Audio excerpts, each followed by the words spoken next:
देखिए, किसी दल में कोई सांसद विधायक पाला बदल लेता है तो वो इसको क्या कहेंगे, नेता की गलती कहेंगे। जी। उसके चुनाव चिन्ह पर लड़ा, जब आता है तो कहता है कि भाई हमारे नेता के प्रति मेरी आस्था है, हम उसके विचारधारा को मानने वाले लोग हैं। आपने देखा अभी महागठबंधन का हिस्सा बने मुकेश सहनी, वीआईपी पार्टी को राजद ने अपने कोटे से 3 सीटें दी। पहले तो चर्चा थी कि मुकेश सहनी खुद भी लड़ेंगे, बिल्कुल। मोतिहारी, गोपालगंज और झंझारपुर की सीटें मिल गई। जी। अब है कि देखिए, इस चुनाव में एक बड़ा ही दिलचस्प स्थिति देखने को मिल रही है। एनडीए में तो सभी 40 सीट के लिए सीटें तय होगी, कैंडिडेट तय हो गए और सब लोग अपने अपने चुनाव अभियान में लग गए हैं। जी। 2 चरणों के लिए चुनाव में नामांकन प्रक्रिया, नाम वापसी की भी अब सब अंत हो गया। अब तीसरा चौथा का प्रोसेस शुरू हो रहा है। नमस्कार, स्वागत है आपका 4 PM में। मैं हूं आपके साथ विशाल। आज हम चर्चा करेंगे मुकेश सहनी पर, जो वीआईपी के मुखिया हैं। देखिए, बीते दिनों उन्होंने कहा कि हम चुनाव नहीं लड़ेंगे और परिवार से भी कोई चुनाव नहीं लड़ने जा रहा है, यानी कि उनके भाई पर चर्चा जो हो रही थी, भाई भी चुनाव नहीं लड़ेंगे। लेकिन हम इस बात पर चर्चा करें, क्या मुकेश सहनी 2020 वाली गलती कर रहे हैं। इसका मतलब है जिस तरीके से 2020 में अपने उम्मीदवार का ना उतार करके बल्कि बीजेपी के उम्मीदवारों को उतारा था अपने सीट से, जिसके बाद उनकी पार्टी टूट गई थी और तमाम जो विधायक थे वो भाजपा में चले गए थे। 2024 लोकसभा चुनाव में जो राजद ने इनको 3 सीटें दी है, कहा जा रहा है कि कुछ सीट पर राजद के उम्मीदवार होंगे तो कुछ सीटों पर कांग्रेस के उम्मीदवार होंगे। हालांकि अभी तक ऐसी कोई आधिकारिक तौर पर घोषणा नहीं हुई। हमारे साथ बातचीत करने के लिए मौजूद हैं बिहार के वरिष्ठ पत्रकार अरुण पांडे सर जी। सर से हम बातचीत करेंगे और जानने की कोशिश करेंगे सर, जिस तरीके का हमने बताया और जिस तरीके का जो माहौल चल रहा है, सर क्या लग रहा है कि फिर से मुकेश सहनी 2020 वाली गलती कर रहे हैं? वो गलती कर रहे हैं, ये तो अब रिजल्ट आएगा तभी ना पता चलेगा।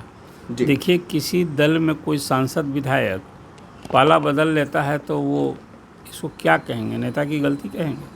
जी। उसके चुनाव चिन्ह पर लड़ा, जब आता है तो कहता है कि भाई हमारे नेता के प्रति मेरी आस्था है, हम उसके विचारधारा को मानने वाले लोग हैं। आपने देखा अभी महागठबंधन का हिस्सा बने मुकेश सहनी, वीआईपी पार्टी को राजद ने अपने कोटे से 3 सीटें दी। पहले तो चर्चा थी कि मुकेश सहनी खुद भी लड़ेंगे, बिल्कुल। मोतिहारी, गोपालगंज और झंझारपुर की सीटें मिल गई। अब है कि देखिए, इस चुनाव में एक बड़ा ही दिलचस्प स्थिति देखने को मिल रही है। एनडीए में तो सभी 40 सीट के लिए सीटें तय होगी, कैंडिडेट तय हो गए और सब लोग अपने अपने चुनाव अभियान में लग गए हैं। 2 चरणों के लिए चुनाव में नामांकन प्रक्रिया, नाम वापसी की भी अब सब अंत हो गया। अब तीसरा चौथा का प्रोसेस शुरू हो रहा है। 19 अप्रैल को पहले चरण का मतदान होना है।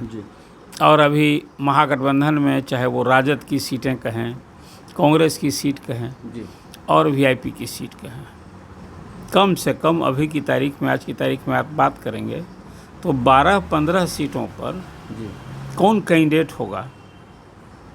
अभी जो चर्चा सुनती है, थोड़ा सा अन्यथा बात कहनी होगी। ये डील हो रहा है वो कैसी डील होती है। हर लोग अपना रहने वाला कहीं का, किसी कंस्टिट्यूंसी का, पार्टी में बात बन गई। पहले तो वीआईपी ने राजद से डील की कि भाई हम आपके साथ रहेंगे, हम आपके विचारधारा को मानते हैं। और लालू जी इस चुनाव में विभिन्न जाति समूह को साधने की भरसक कोशिश कर रहे हैं। उसी में अति पिछड़ी जाति के समाज से आने वाले मुकेश सहनी को उन्हें फिर गले लगाया। असेंबली चुनाव में भी एक कहल की थी राजद ने कि सीटों की संख्या को लेकर बात नहीं बनी और मुकेश सहनी तब एनडीए के साथ आ गए थे। एनडीए में जो उन्हें सीटें मिली, आपने ठीक ही कहा, उसमें बीजेपी ने जो सीटें दी उसमें कुछ अपने कैंडिडेट को भी दिया कि भाई आप मिश्री लाल यादव को लड़ाइए, वो हमारे दल से हैं, और आप अपने शंभू से लड़ाइए। खैर, उसमें 4 विधायक उनके जीते भी। बाद में तो आपने देखा कि वीआईपी के सभी विधायक बीजेपी में जा मिले। आप उन्हीं बातों को दोहरा रहे हैं कि क्या फिर वही गलती दोहराएंगे, करने जा रहे हैं। हैं। देखिए, मुकेश सहनी ने पार्टी बनाई, उनके 4 विधायक थे, वो खुद एमएलसी बने, मंत्री बने, थोड़े उन्होंने कल्पना की होगी कि उनके सभी विधायक उनसे गुड बाई कर लेंगे, कर लिया। अब ये गलती इसको आप कहेंगे या कहिए कि कोई कहाँ से इंसान को परखने की कोई मशीन आई है क्या? आदमी एक अंडरस्टैंडिंग से साथ होता है, चुनाव लड़ता है, लड़वाता है और अपने को साथी बनाकर गले लगाता है। अब मुकेश सहनी इस बार 3 सीटें लिए हैं। एक बात तो आपने अभी अपनी भूमिका में बताई कि वो खुद चुनाव नहीं लड़ी, आपने अपनी पक्की जानकारी के आधार पर कल प्रेस कॉन्फ्रेंस किया था। मुकेश सहनी ने कहा कि वो इस बार खुद चुनाव नहीं लड़ेंगे भाई को भी और परिवार में किसी को भी नहीं लड़ेंगे, तो फिर कौन लड़ेगा? अब वो चर्चा है कि गोपालगंज में कोई सम डॉक्टर हैं, मोतिहारी में कोई कुशवाहा हैं और फिर झंझारपुर में कोई उनके स्वजन ही हैं कोई, जैसा अभी चर्चा हो रही है। लेकिन सब कुछ अस्पष्ट है, अभी कैंडिडेट की तलाश हो रही है। उसकी क्या राजनीतिक पृष्ठभूमि है, वो किसका पसंदीदा उम्मीदवार होगा, वही हालत है राजद में। अब राजद में आज की तारीख में सुपौल, मधेपुरा, सीतामढ़ी, शिवहर, वैशाली चर्चा हो गई कि मुन्ना शुक्ला को टिकट मिल गया, मुन्ना शुक्ला कैंडिडेट हो गए। आज भी द्वंद्व, रामा सिंह कहाँ लड़ेंगे? शिवहर सीतामढ़ी में राजद की भी स्थिति और कांग्रेस भी देख लीजिए। कांग्रेस में एक बात पक्की हो गई कि पप्पू यादव कांग्रेस के कैंडिडेट नहीं बने, कांग्रेस का डिसिप्लिन नहीं उन्होंने माना और कल पार्टी के अल्टीमेटम के बावजूद उन्होंने अपना नामांकन वापस नहीं लिया, वो निर्दलीय वहाँ डटे हैं। अब कांग्रेस को अपनी प्रतिक्रिया जतानी है कि वो क्या करेंगे। तो कुल मिलाजुलाकर अभी 6 सीटों के लिए वहाँ भी कैंडिडेट का इंतज़ार है। इसलिए मैंने कहा कि इस चुनाव में 18वीं लोकसभा के चुनाव में बिहार में जिस विपक्ष को एक ही जीती हुई सीट है, 39 सीटों पर उसे फतह करनी है। सभी 40 सीट पर जीतने का लक्ष्य है, तो अभी पहलवान ही तय नहीं हुआ है। और इतने चंद दिनों में एक लोकसभा क्षेत्र में 6 विधानसभा क्षेत्र होते हैं। कोई अभी परिचय ही देने जाएगा क्या? ठीक है, 2 धारा की बीच की लड़ाई है। एक तरफ बीजेपी नरेंद्र मोदी है तो दूसरे तरफ लालू प्रसाद की राजनीति है। उनका कुनबा होगा, महागठबंधन होगा। लेकिन अब पटना साहिब में कौन होगा? अभी तक एक स्थिति है जहाँ तक आपने मुकेश सहनी की बात आपने की है। अब मुकेश सहनी क्या करेंगे? वो गलती दोहराएंगे कि फिर वही उसी ढंग से अंगीकार करेंगे? अब उनके पास अभी तो सीटें मिल गई। पहले तो इस महागठबंधन में वो शरीक होंगे कि नहीं होंगे, यही पर सवाल उठ रहा था। और आप मीडिया के लोगों ने इस चीज़ को परोस दिया था कि अब महागठबंधन में जैसे अभी पशुपति पारस का दिया कि नहीं बनी बात कहीं से, अब उसी तरह से मुकेश सहनी की बात कर रहे थे। लेकिन चलिए, मुकेश सहनी इस हद तक अपनी प्रासंगिकता सन ऑफ मल्लाह के रूप में जो पहचान बनाई है, वो इस हद तक सफल हुए कि इतने चंद वर्षों में कोई अपनी पहचान बनाए, अपने जाति समूह को इकट्ठा करे, संगठन बनाए। आज उसी का प्रतिफल है कि एनडीए में बात नहीं बनी तो महागठबंधन में बात करनी, लालू जी ने उन्हें गले लगा दिया है। और अब तो तेजस्वी ने ये घोषणा की है कि न सिर्फ ही लोकसभा के चुनाव, हम विधानसभा का भी चुनाव साथ लड़ेंगे।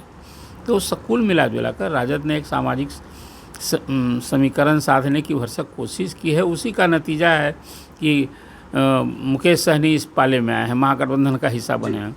लेकिन अब 3 सीटों के लिए अभी जब वो अनाउंस कर दें, तब आपने जो मूल सवाल किया अपनी भूमिका में कि फिर वही गलती दोहराने जा रहे हैं, ये वो गलती करेंगे यदि तस्वीर साफ होगी तभी कहा जा सकता है। सर, एक सवाल है, जिस तरीके से सामाजिक समीकरण की आप बात कर रहे थे लालू प्रसाद यादव को लेकर के, क्या मुकेश सहनी को भी लालू प्रसाद यादव सुझाव देंगे, फिर अपना कैंडिडेट देंगे कि इस तरीके का समीकरण को साधते हुए उम्मीदवार को मैदान में उतारे हैं? बेशक 3 सीटें दिन आपने देखा नहीं, राजद के भी जो कैंडिडेट सब तय हुए हैं जी, उसमें ठीक है तारिक साहब की अपनी पहचान थी, वहाँ लड़े जी।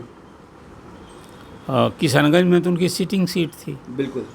और भागलपुर में एक बड़ा फैसला लिया राजद ने जी कि वहाँ जो उनके परिचित नाम थे उनको नहीं दे करके कांग्रेस को दिया, अजीत शर्मा कैंडिडेट बने जी। लेकिन भरसक निश्चित रूप से राजद ने अपने सामाजिक समीकरण को, अपने नफ़ा नुकसान को ध्यान में रखकर न सिर्फ अपना सहयोगियों दलों के लिए भी सीटें तय की है।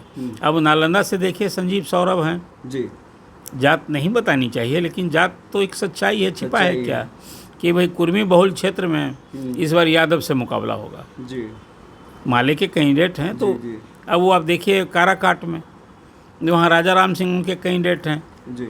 ठीक है, उधर महाबली हैं वो तो बेटिकट हुए। अब फिर वहाँ उपेंद्र कुशवाहा हैं, उनका मुकाबला उनके ही सो जाती है राजा राम सिंह से होगा एक एमएलए। आरा की बात कीजिए, अब आरा तो एक बार कभी माले जीता भी था। और वहाँ अभी केंद्रीय मंत्री राजकुमार सिंह कैंडिडेट हैं और वहाँ सुदामा प्रसाद को दिया है, वो वैश्य समाज से आते हैं, पिछड़े समाज से आते हैं। तो वहाँ एक भरसक कोशिश होगी कि वे एक अगले पिछड़े की बात बनेगी वहाँ। तो लालू प्रसाद ने इस बार के चुनाव में यही बात जो आपने सही कहा कि अपने सहयोगी न सिर्फ अपने से आपने देखा नहीं, कई ज़्यादा डोमिनेटेड जो इलाका कहते हैं जिसको, वहाँ लालू प्रसाद ने कुशवाहा पर इस बार अपना बिल्कुल दाव लगाया है।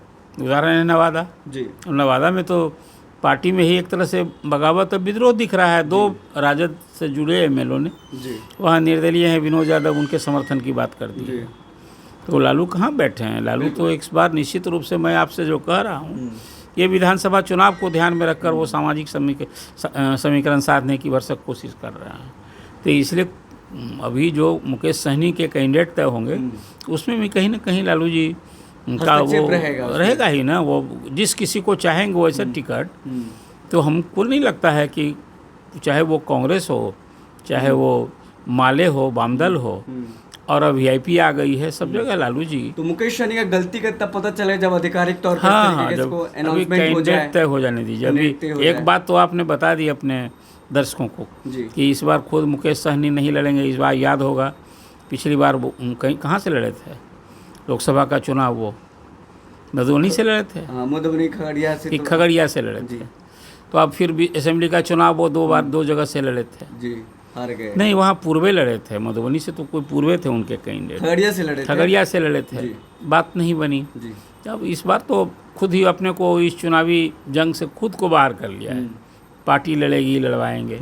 अब ये देखना होगा कि निषाद समाज से या जिस बैनर तले वो अपने समाज को संगठित कर रहे हैं, कितना बल देते हैं, मुजफ्फरपुर में क्या उनकी ताकत दिखती है और ये देखना बड़ा दिलचस्प होगा। इसलिए कि अभी इस बार अजय निषाद तो फिर इसी पाले में आ गए हैं। तो निषाद कैप्टन इसको मुकेश सहनी को, अब निषाद को ही, अजय निषाद को ही ताकत देनी होगी। बिल्कुल। अब पिछली बार जो इनके कैंडिडेट थे उनके खिलाफ उनको हराने के लिए भरसक पूरी ताकत लगाएंगे। इस बार चुनावी जंग में खुद न लड़ने के बावजूद मुकेश सहनी के लिए भी उनके अपनी ताकत का, जनाधार का भी टेस्ट होना है। और फिर लालू जी भी तय करना है उनको कि किस कंस्टिट्यूंसी में, 3 कंस्टिट्यूंसी जो हमने दी है मुकेश सहनी को, वहाँ कौन कैंडिडेट होगा। चलिए, तो बिल्कुल साफ तौर पे मुकेश सहनी का जो आधिकारिक तौर पर ऐलान होना है उनके उम्मीदवारों का, उसके बाद पता चलेगा मुकेश सहनी 2020 वाली गलती कर रहे हैं या नहीं कर रहे हैं। लेकिन उनके उम्मीदवारों का ऐलान में चुनाव में राजद सुप्रीमो लालू प्रसाद यादव का हस्तक्षेप जरूर रहेगा। फिलहाल इस खबर में इतना ही। बहुत बहुत शुक्रिया।